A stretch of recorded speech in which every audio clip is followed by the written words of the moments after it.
Notre manière de voyager a beaucoup changé ces dernières années. Les Français partent moins loin, moins longtemps. Faute de temps ou d'argent, ils privilégient de plus en plus les week-ends, les séjours courts. Alors depuis peu, une nouvelle tendance se dessine. Fini les longues heures à bronzer à ne rien faire. On veut des séjours actifs. On appelle ça des vacances qui ont du sens. Apprendre à traire des chèvres, à fabriquer du fromage ou partager la vie des marins sur un bateau de pêche. En Provence, Jackie, le maître savonnier, apprend aux touristes de passage à faire du savon contre 17 € et en 2h30 de temps. Vous voyez que c'est pas compliqué, c'est comme de la cuisine. En 2 ans, la fréquentation de son atelier savon a augmenté de 20%. De plus en plus, on se rend compte que les gens n'ont plus les moyens de partir à l'étranger, même de partir loin. Les autoroutes coûtent cher, l'essence coûte cher. Donc de plus en plus, les gens cherchent à s'intéresser à leur patrimoine.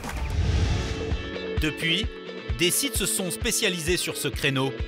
Celui-ci propose pas moins de 300 activités partout en France.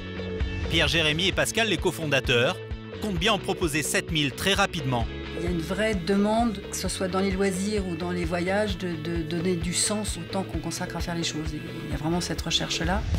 Nous avons suivi quelques-uns de ces Français qui ne veulent surtout pas se la couler douce pendant leurs vacances. Dans le Finistère, François et Eliane ont une conception plutôt étrange des vacances.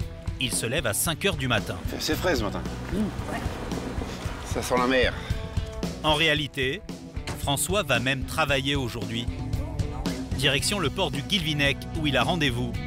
Sa femme Eliane et ses 2 filles lui ont offert son rêve d'enfant. Je vais mettre la tenue de combat. De quoi le changer de sa toque et de son tablier de cuisinier. Ah ben aujourd'hui, je pense que ça sera un peu plus sportif certainement. Hein. Maintenant, on verra bien ce qui va se passer maintenant. Il n'y a plus qu'à embarquer. Son cadeau, embarqué sur le Havel Anéole, un chalutier. Il va vivre la vie d'un marin-pêcheur l'espace d'une journée. Bonjour, enchanté. François. On passe la journée ensemble, apparemment. Voilà. Le premier contact avec l'équipage est plutôt froid, mais il va en falloir beaucoup plus pour décourager François. C'est quelque chose qu'il voulait faire depuis très longtemps, donc voilà, on y est. C'est super de pouvoir lui offrir ça finalement, quoi. Ça, c'est un rêve. Et il s'accomplit, c'est formidable. Une fois le chalutier sorti du port, François rencontre enfin Éric Pochat, Bonjour, c'est François. le patron pêcheur. Oui, enchanté. Le capitaine est responsable de la sécurité de son passager. Gilet de sauvetage obligatoire. Mais le marin n'a pas trop le temps de faire la causette. Bon, du coup, il faut que je regarde où on va aussi, parce que le bateau, il avance dans la nuit, là, mais il n'y a personne à la barre. Au Guilvinec, dans le Finistère, c'est une entreprise publique, la Cité de la Pêche, qui gère ses excursions en mer. 4 chalutiers, dont celui d'Éric, embarquent près de 200 touristes chaque année. La zone de pêche du Havel Anéole est à plus de 2 heures de navigation. Alors François profite du spectacle. Là, je suis comme un... Je serai bien là tout le temps, moi. Cela fait une vingtaine d'années qu'Éric, le patron, embarque sur son chalutier des touristes. Chaque année, il en accueille une centaine.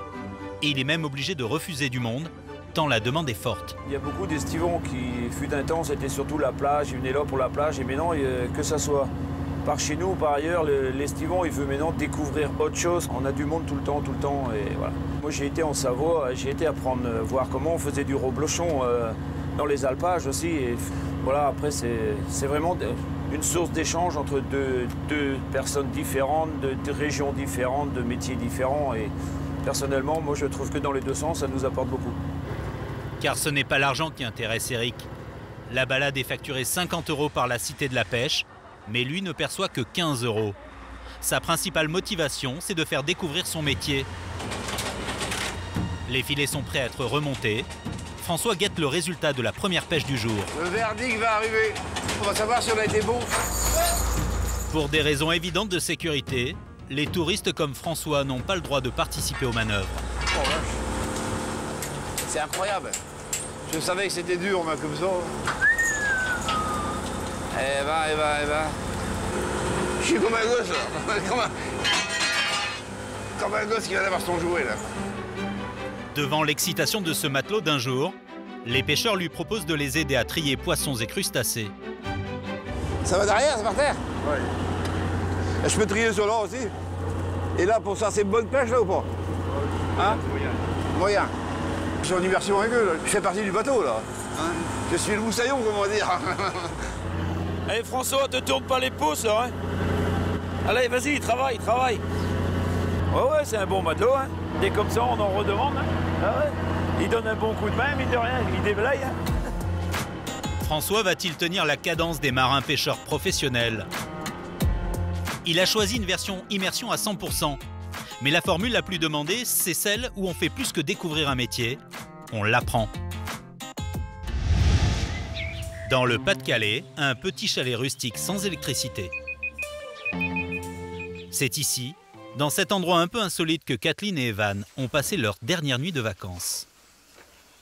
Tu veux un gros bol ou tu veux la tasse? Après une semaine à se balader, le jeune couple originaire du Jura a décidé de jouer les agriculteurs. C'est nos vacances, mais on a les pratiques au plaisir. Donc ce matin, on va aller traire nos petites chèvres. Parce que...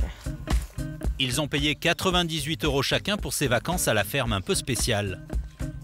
C'est chez Valérie, une éleveuse de chèvres, qu'ils passent le week-end. Bonjour. Avec elle, ils vont maintenant apprendre à faire du fromage. Il y a aussi un autre couple. Ouais. Isabelle et Philippe. S'ils ont choisi de venir ici, c'est que tout est encore très artisanal. La traite se fait à la main. Voilà. Alors, on fait quoi? Première étape. On essuie les plis, oui. L'exercice est loin d'être évident. Surtout pour Philippe. Dans la vie, il tient une entreprise de matériel de BTP. Ah, ici on a dépassé les 30 ml, Philippe. Non, mais je vais y arriver, moi. Oui, il faut que tu serres davantage, en fait. C'est bien, ça. Ah bah, je pourrais, ça. Non, mais j'ai peur de faire mal, c'est toujours ça la difficulté. Ce stage, c'est un cadeau de leurs enfants. Car à la retraite, Isabelle et Philippe rêvent d'acheter une petite ferme. On devient pas agriculteur du jour au lendemain. Hein. Valérie accueille des touristes depuis 6 ans. Mais pas question de changer son quotidien pour autant. Je me fais partager, alors on dira les odeurs, les sensations avec les mains, l'ambiance. Ce qu'ils font là, c'est pas une animation, c'est la vie pour de vrai. Voilà, c'est la mienne en tout cas. Oui, je me réveille avec les chèvres, je commence ma journée par la traite. On voit des gens, hein, vous êtes plus à l'aise, les chèvres, elles sont déjà habituées à vous, faut croire. Donc je peux aller en vacances tranquille. Une fois la traite terminée, pas le temps de chômer. Kathleen s'occupe du foin. Il y a encore 2 jours, elle et son mari se baladaient sur le bord de mer. On s'est arrêté à Deauville, à Sainte-Valérie-sur-Somme. Et là, on travaille. Mais c'est du plaisir, c'est pas pareil. C'est pour bien reprendre le lundi le boulot. Et voici la récompense de leur dur labeur. Merci. Et c'est plutôt comment le fromage? C'est comment? Léger. Bah, c'est drôle. C'est moins fort que le lait de vache. On s'émerveille de ce que la nature peut nous donner. Hein. On remercie. Ce lait, les agriculteurs en herbe vont maintenant le transformer et apprendre à faire des fromages de chèvre. Des formes de compétition. Allez, je vous laisse, ça, je vais travailler un peu quand même. Voilà. Donc là, le but, c'est de bien mélanger le sel dans la masse. Il ne faut plus qu'il y ait de grumeaux. C'est ça qui compte, c'est qu'ils mettent les mains dedans. Et là, plus local que ça, on meurt. D'habitude, Kathleen travaille dans un laboratoire de chimie et Evan est menuisier. Le choix de ces vacances utiles n'est pas un hasard, car dans le Jura, ils ont 2 chèvres. Bien appuyé. Mais le but, c'est de pouvoir les en refaire à la maison avec le lait de nos chèvres. Je trouve que c'est pas aussi compliqué qu'on pourrait le penser. Alors maintenant, là, dernière étape, on peut se lécher les doigts. Valérie n'accueille pas des touristes tous les week-ends, cela ralentirait trop son travail. Ces stages ont lieu seulement une fois par mois, d'avril à septembre. Un petit peu d'argent sur une année, toujours le bienvenu dans une exploitation à taille humaine. C'est un complément de revenu, forcément, une diversification pour nous. Donc ça représente à peu près un petit 2000 €.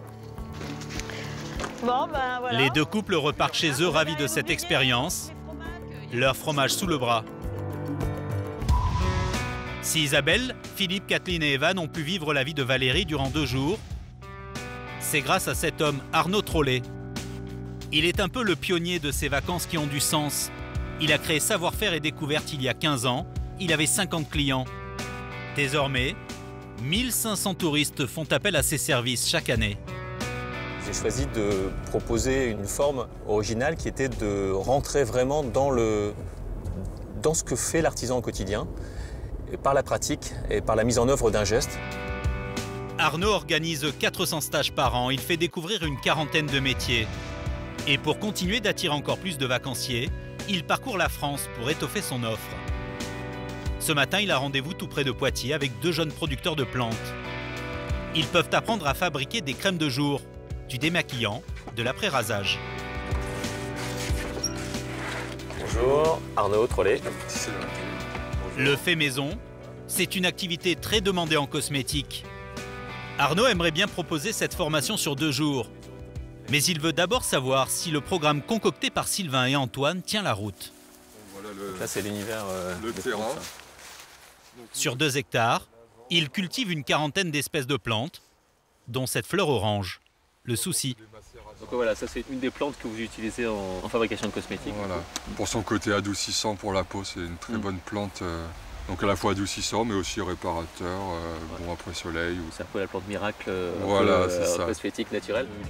Toute leur production est labellisée bio, un critère essentiel aux yeux d'Arnaud. Il faut qu'on aille trouver un artisan compétent qui ait envie de transmettre. Et enfin qu'il ait des pratiques évidemment en adéquation avec nos valeurs, celles du réseau savoir-faire et découverte, c'est-à-dire des cosmétiques naturels en l'occurrence ici. Les futurs stagiaires seront donc initiés à l'art de la cueillette des plantes, à la façon de les reconnaître. La visite continue, direction le séchoir. Arnaud suit pas à pas le futur programme du stage. Et donc il y a aussi le lien avec les propriétés du coup des plantes, on les voit à quel moment ça? Les propriétaires. En fait, au fur et à mesure, en faisant la cueillette, on parle des plantes, quelles plantes c'est, quelles propriétés elles ont dans le cosmétique. Voici maintenant le laboratoire où les vacanciers vont pouvoir fabriquer leurs propres cosmétiques. Et là, une bonne surprise attend Arnaud. Ce qu'il faut comme matériel, c'est des plaques chauffantes, une balance. Voilà, mais là c'est bien parce qu'on est dans du matériel qui, certes, est professionnel celui-là, mais qui n'est même pas très éloigné de celui que pourrait avoir quelqu'un chez lui. Donc c'est bien, on est bien dans l'univers d'un laboratoire presque familial. C'est un vrai plus. Comme il n'y a pas vraiment besoin de matériel professionnel, les clients pourront facilement reproduire l'expérience chez eux dans leur cuisine. Arnaud va pouvoir mettre cet argument en avant sur son site. Le programme est validé.